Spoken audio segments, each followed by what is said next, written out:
All right, now to talk about a place that is kind of leapfrogged and looked at a lot of these levers like government procurement, but also looking at health as well as environmental impacts, so that we're not just thinking about waste pollution application to land, but also how we design out a lot of these problematic materials and chemicals that for so long we seem to just think turn up at our gates and our responsibility, as opposed to recognising they're on supermarket shelves and everywhere.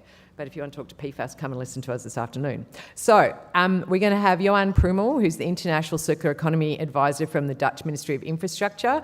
Joan is talking about recycling is the outcome, not a goal. Yeah, for all those who are saying they're doing a circular economy but really a recycling economy, please listen up. As a strategic circular economy advisor, Joan has over 10 years of experience in stimulating and accelerating the international circular economy. He was a program manager involved in implementing circular economy in the daily operations of the Dutch national government since 2010, and later he became the first category manager for waste management contracts for the government. Joan was one of the original founders of European learning networks on circular economy that stimulate local implementation and accelerate international development at the same time using procurement. His mission is to accelerate our international uptake of circular economy in and outside of Europe. Welcome, Joan.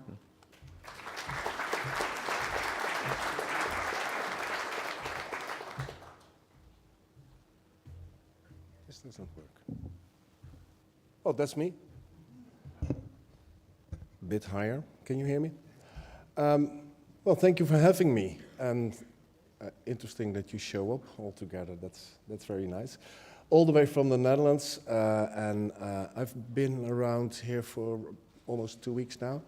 Heard a lot about Australians thinking they are 30 years behind of us, and that we are front runners, which is part of the same coin, I guess. But my guess is that that's not entirely true. Some things we started earlier, that's why we're a bit further ahead. In the same time, because of that, we had a lot of lessons learned, and I'm going to share just a few of them with you today. And something to keep in mind, if you learn a lot of lessons, when do you learn the most lessons? When you make mistakes. So we made a lot of mistakes. And therefore, I think, even if you were 30 years behind of us, learning from lessons from others could help you leapfrogging into the same position and pace as we are as a so-called frontrunner, as Europe may be a bit ahead of you. But altogether, the discussion you just had with Tony, I think there's a lot that in Europe already has been experimented with. Our EPR systems, which is more or less your product stewardship, the learning together in the supply chain, that's things that we are doing. It doesn't always work well, but that means we have a lot of lessons to share. So please come on over and have a look. Well, for today, my presentation, you heard the word procurement, but it won't be too much in my presentation because that's not what I prepared. I can talk for hours about procurement. What I thought is lift you up a bit and take you to the basic thoughts behind circular economy as we see it in the Netherlands, our reasons to want to be a circular economy. Obviously about waste management, circular waste management, what it could be according to us, and that's not as detailed as the previous two presentations. I don't have these details. Actually, I don't want them because I'm a generalist. I like to talk about the concepts, and then others may fill in the details and see if it works or not.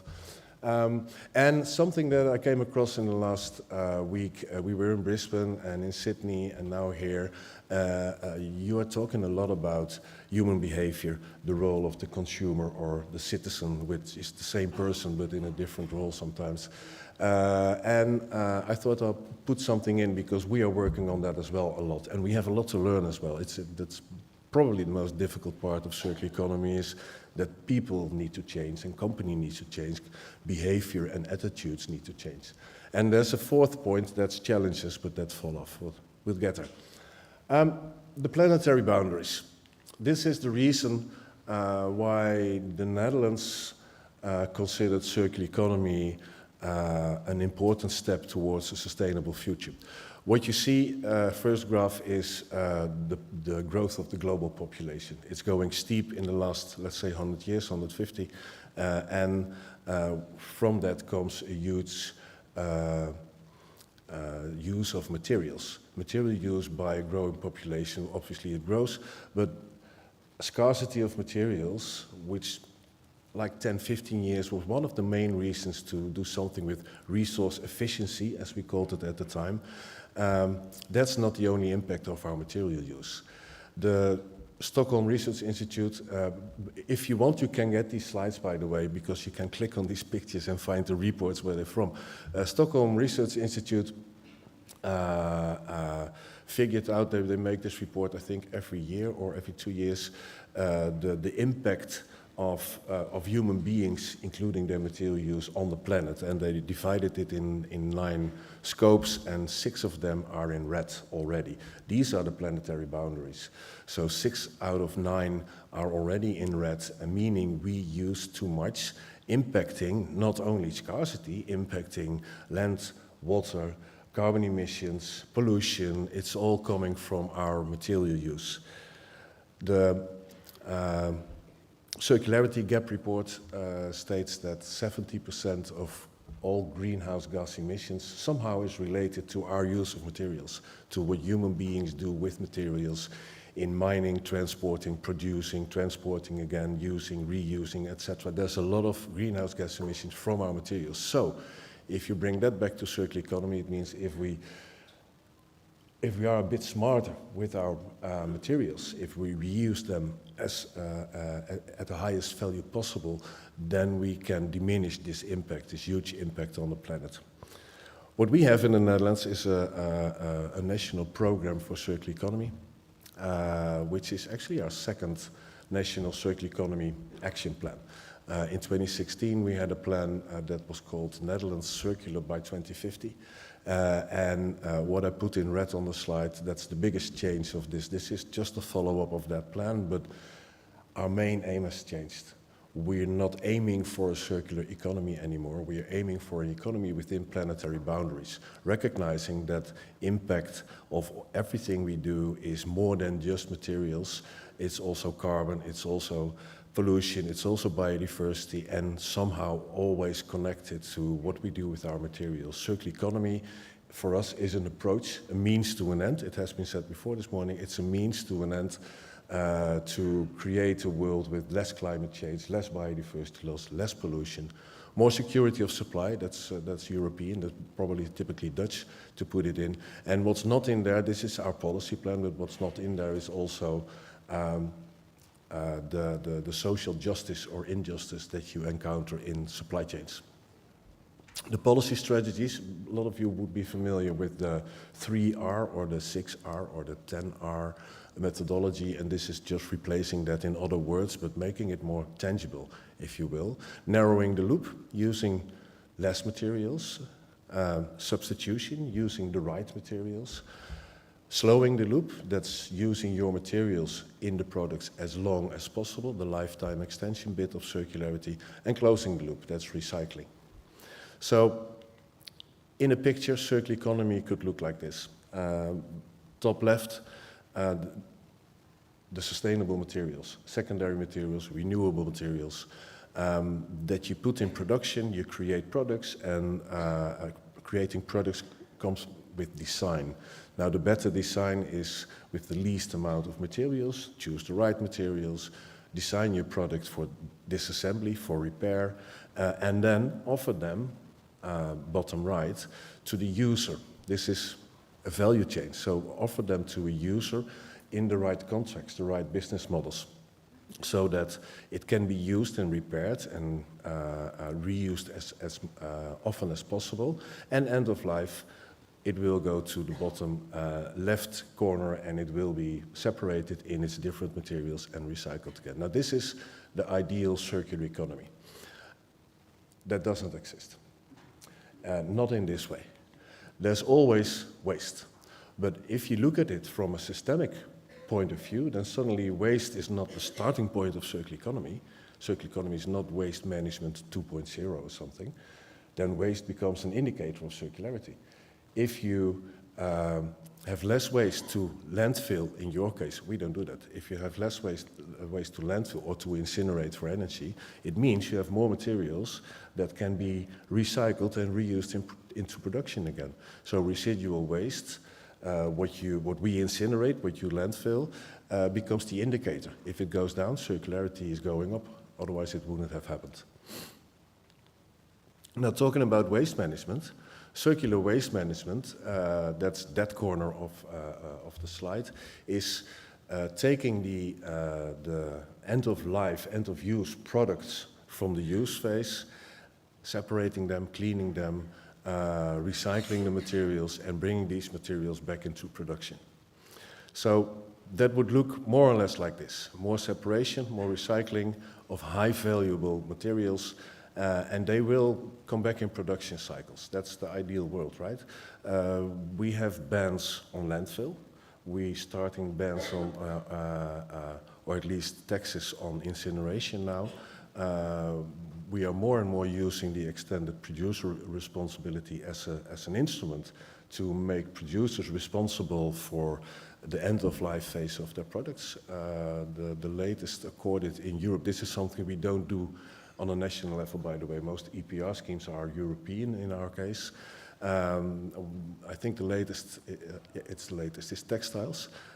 Colleagues of mine were working on that on a European level, and it got approved, and they're already trying to improve it because they want to add design and repairability to the producer responsibility, which would be very interesting. And if we could do that for textiles, then we could do it for other products as well, because it would mean that producers get responsibility not only for the end of life, but also for the longer life of their products. So it would make them responsible for more circularity in the products that they make and produce. Now, the composition of waste will shift. It will be more reusable and recyclable, less materials to incinerate or landfill, less value in waste. It comes actually from another presentation I did for India, where value in waste means caloric value. And from our perspective, being circular, you don't want to incinerate materials that you can reuse. So that's why, what I already said, we are working on taxing incineration. We have a lot of overcapacity in incineration of waste to energy, and we want less of that. So the first step is to get a ban on incineration of recyclable materials, which makes sense. It sounds logical, but somehow we don't have it. Hopefully in a couple of years, things will go slow, but hopefully in a couple of years there's a ban on incinerating recyclables. So whatever is recyclable should be recycled. And that's again on a national level, and if it works, we hope to promote it to a European level. But again, like I said before, there's a lot of these things that we are discussing with a lot of specialists from industry, from design, policymakers, scientists. I think it would be very interesting for Australia to just hop in these discussions. We can do everything online now. The only thing is the time difference. You'll get up early. And then, otherwise it would be me. And I'm standing here now. No, but I think there's a real opportunity in collaboration between Australia and the Netherlands, or Europe, for that matter, to go through this process together. Although we are so much years ahead in installing all these kind of measures, this is the moment to step in and learn and follow the discussions, be part of the discussions, and implement it the right way, leapfrog over some of our pitfalls at least. Composition, volume of material flows indicate the level of circularity. That's the basic point. Recycling will not be the goal of your circular economy. It's just one of the outcomes. It's a logical outcome. If you design your products better, if you use them better and longer, then they'll end up being recycled. That makes sense because they were designed with recyclable materials in the first place. Those were the long-term aims, but there are also short-term needs, and that's something which is specific, I guess, for waste management, probably also for other sectors, but in waste management it becomes very clear that although you are building up what you want to change towards more reuse and recycling and less landfill and less incineration, you'll need your landfilling until the moment that the recycling part, the separation and recycling part, is mature enough and big enough, and it needs volume, so it needs to build up. That takes, well, it will take years, I guess. And until that moment, you need just your traditional waste management as you have it. What you could do is make it as sustainable as possible. For us, Dutch, sustainable waste management is without landfilling. Landfilling is polluting, it's unhealthy, so we banned it. Also because we don't have so much space as you have, but that would mean a shift to incineration, but then there's an enormous pitfall. We built our incineration capacity, I think, 30, 40 years ago, based on the volumes of waste that we had at the time. Experts advised against it, but politics chose to do it anyway because it created a lot of employment, it created a lot of business opportunities, and now it has created a lot of overcapacity. So we have incineration capacity that's way too big for the volume of waste that we have to incinerate for waste. So we are importing waste from Naples in Italy and from England to keep, to feed the beast, as we say. Incineration is very expensive, so once you've built an incinerator at that size, you keep on feeding it just for economic reasons. So that's, well, consider it a warning. It's something that we learned in Europe, in the Netherlands. Yes, incineration has a place in sustainable waste management, but not too much. Sustainable closure of landfills, I mentioned it, the classic landfill, we call them classic, it's your day-to-day work, sorry. But the landfills, if you don't want them anymore, you need to close them. And if you want to close them, you need to do that sustainably, otherwise they leach to the bottom or they emit in the air. So there's a lot to do about that. There's a lot of technology actually available all over Europe and in the Netherlands to help you with that.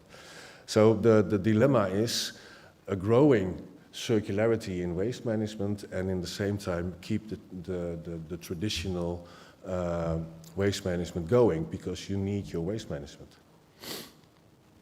And then the other thing, that sounds like something completely different, human behavior, but we consider it very important. Let me tell you, I have 100 colleagues working on implementing circular economy in the Netherlands. I'm one of the few that can work internationally. Most of them just work in the Netherlands. And they work, I think 6, 7 of them are behavioral scientists, experts on human behavior and how to change that. And we need 6 because it's difficult. That means that we have expertise put in place to support the change of behavior that we want, that we need. And the little thing on the left is how responsibilities are divided. So as a national government, we take responsibility that things will happen. But since the municipality is the most important source for any citizen of information, together with municipalities, we decided that they are responsible for actually communicating, because they can then do it in their own style, what the citizens are. They know their citizens, so they have their own style, their own channels, their own media to use, etc.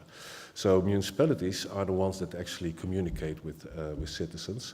So what you see on the right, the national government, we support municipalities, how to do that, and the only thing we do is we have a generic website with information, backgrounds on circularity and on what we think their behavior could be or should be, but that's generic. Everything detailed and special would come from municipalities, and actually they can find it with their municipalities.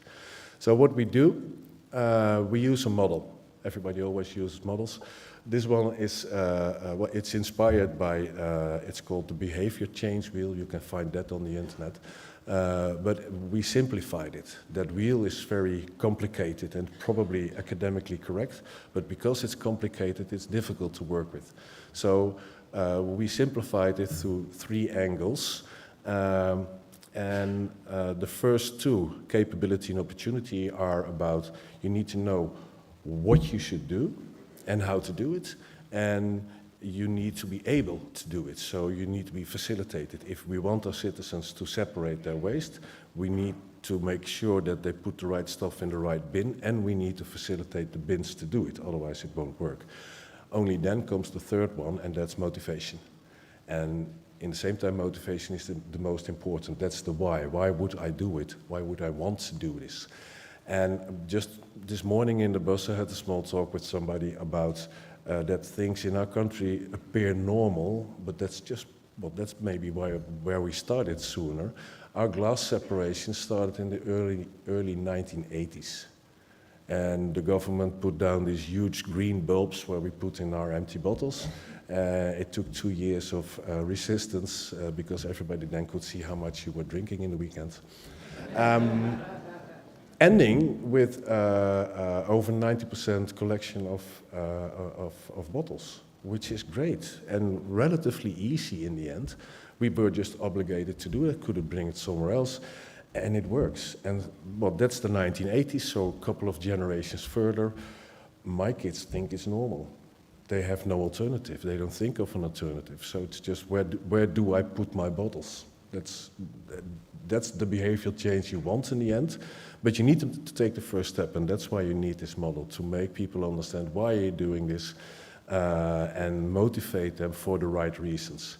Now, what's very nice, if you let municipalities take responsibility for their own communication, you see lots of different signs and billboards, poster campaigns, internet campaigns, etc. And this is one of the, well, I think, nicest. This is a street well, is that good? Yeah, I think it's the word. This is, hier begint de zee, niets ingooien alsjeblieft. Some of you will have Dutch ancestors. Nobody understood this. That's why I translated. Here begins the sea. Please don't litter. The sea begins on the street because part of what you'll drop on the street will end up in the ocean. Not all, we have a lot of filtering system, but part of your cigarette butts or whatever will end up in the ocean. So the sea begins in the street, which is an interesting thought. We don't do this all over the country. This is just one city. As I promised, a fourth bullet, challenges. We talk about transition, and this is just something to, well, to keep in mind, to chew on. It's difficult.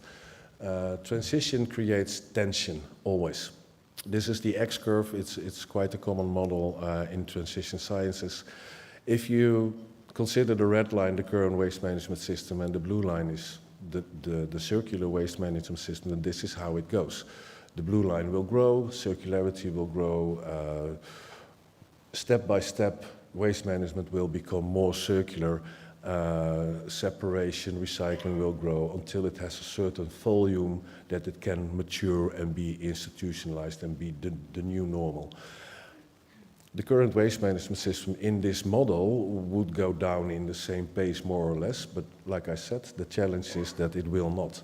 It will stay on the same level until the new one is grown up, right?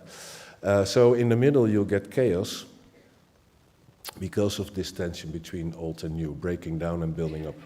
And that chaos, well, you can't prevent chaos. You can't prevent resistance. But what you can do, and that's getting to collaboration, what you can do is invite everybody around the table, start discussing the tension that we are all creating. If that's the big aim, we all want to get there, then we need to solve the tension together. And it will hurt for somebody, it will create new revenues for others. You need to consider that, talk about it, discuss it.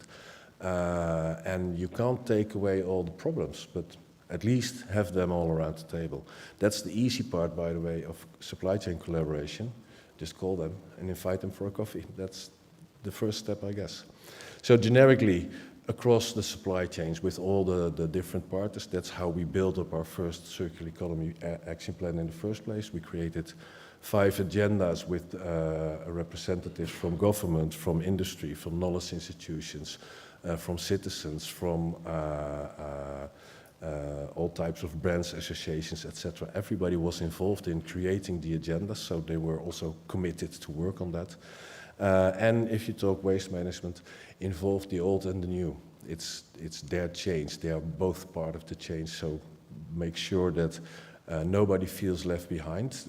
Waste management as an industry in our country sometimes was neglected in creating circularity, but they have a role to play and they also have a change to make, and actually a difficult one. So involve them in the process. Waste management challenges, quite specific, but more or less going back to what I said. This is the Dutch perspective, right? So I don't say this is what you should do, but from our perspective, this is what could happen in Australia. Ban and tax landfilling and incineration of recyclables. That's a very important step in circular economy. So keep your recyclables in the economy. One of the things that's interesting in banning and taxing is, that's also a discussion from the bus this morning, it's about incentivizing the right behavior. So make it clear for companies but also citizens that you are incentivizing what you want to happen as a government, being EPA or council or federal or state, whatever, and discourage what you don't want to happen. So you have subsidies and discounts on the one hand, and you'll have taxes and levies on the other hand, but use them for what you want to stimulate and what you want to discourage. What I saw somewhere this week is if you bring your reusable materials to the community recycling center, you have to pay. And what, being Dutch, I think, well, this is what you want me to do, so let me do it for free, then I'll do it. And well, that's something, it will be different here, but from our perspective, that was, I think that's a strange way of incentivizing my behavior. Implement the EPR systems. You're working on that. They are very important. Producer responsibility overall is very important in creating the right flows, creating recycling, stimulating it, because you will create a fund of money to make it happen. Focus on human behavior. If that doesn't change, you won't have any outcome in circularity. And manage the tension. And it says here versus, so long-term versus short-term, and public versus private, but it should be actually and. Public and private. Government and citizens work together to at least discuss the tension that's always there, but then it's manageable, right, if you can talk about it. And again, recycling is an outcome, not a goal. We made a mistake a couple of years ago to set a goal on the percentage of recycling. Our state secretary said it should go from 80 to 83 or something, and everybody started working towards more recycling. What happened is that we started recycling products that actually could have been repaired and reused. So that makes the perfect the enemy of the good, I think. Steer on indicators, that's just a risk. My last slide. This is Martin Luther King. Well, this is a staircase, but the quote is from Martin Luther King. You don't have to see the whole staircase, just take the first step. This is where we are with circular economy. We are at the very, very beginning. We don't know where it's going, but if we set the first step, we can get there. And if we do it together, we can learn together. If we are front runners, then we need to reach out our hand to anybody who's behind us to help them get on the right track, get the right pace towards circularity. That was my presentation. Thank you very much.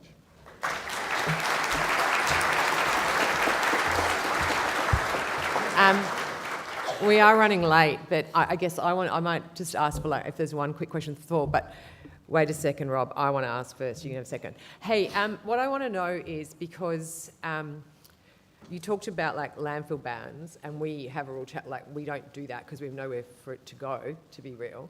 But how do we, and talked about like taxes on end of pipe, but how do we drive, and we've got a real challenge, I believe, in Australia, because the waste is kind of seen as the end, it's someone else's problem. You know, if we keep putting, how do we drive the change from end to start, right? So you talked about if waste management improves, circularity will improve. It doesn't happen organically, and we're seeing that because all the levies are at the end on the people who pick it up. It's an externality. How did you guys start to go, we need to bring the supply chain together and not just assume it's going to happen organically, because it ain't, because at the moment we can actually push the cost down the chain. So how do we bring it together? What's the missing link? Well, I don't think there's a missing link. What I think is what we've done in the Netherlands, and mind you, I think that we've done that, I'm not 100% sure, but is bringing everybody together from the start. So talk with industry, which includes product design, producers, retailers, the consumers, talk with everybody, bring them together and make it a common challenge, because then waste management suddenly is part of the chain. It's not the starting point of circularity. It's definitely also not the end point. It has a role to play. And if you share your ambitions, if you have a common goal in that, then you together can say, okay, if you want me to do this, then that should happen. A simple example, if you want to close the loop and you invite your own waste manager, but also the product designer and your retailer that sold it to you, then the first thing waste management will tell product design is don't use these materials anymore because I can't recycle them. Don't glue them together because I can't recycle them. And that type of information makes them part of a collaborative venture, if you want. And it doesn't make it work faster, but at least everybody is an equal partner. And did you do it by product or material stream? We call it sectors, but actually there aren't sectors. We have the 5 transition agendas that we started with are biomass, building and construction, consumer goods, make industry, and plastics, which are actually different levels, right? Yeah. But to make it understandable, we called them sectors, and we said these are the 5 sectors we start with, but under these 5, actually, everything happens. Yeah. Everything is there. Very similar to RAP. So we tend to think MSWC and IC and D, and you've got to go across. Yeah, that's the challenge. Okay, Rob, you can have a question. Thanks. Yeah, do as you're told. If you were presented with a blank slate, talking low GDP Asia, would you introduce waste management first, or would you run an EPR agenda? So I'm thinking Indonesia, Malaysia, these sort of countries. Does that make sense? Like they don't have much waste management. Would you introduce waste management? Yeah, well, on a blank canvas, I would introduce immediately the recycling industry, right? That's something you want.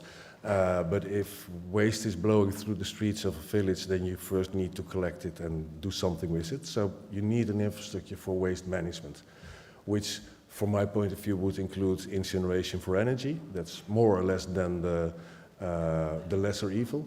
And in the same time, I think a lot of that investment could come from foreign companies, from institutions like the World Bank, from the development budgets that we have for emerging economies, as we call them nowadays. Altogether, it's a process of years. You won't build that over the weekend, but you'll need some kind of waste management or recycling management or resource management and blend it together. But I wouldn't start landfilling and I wouldn't start incinerating everything I could collect, if that answers your question. Thanks, Joan. Thank you. Thank you very You're much. welcome. Could you please... Thanks.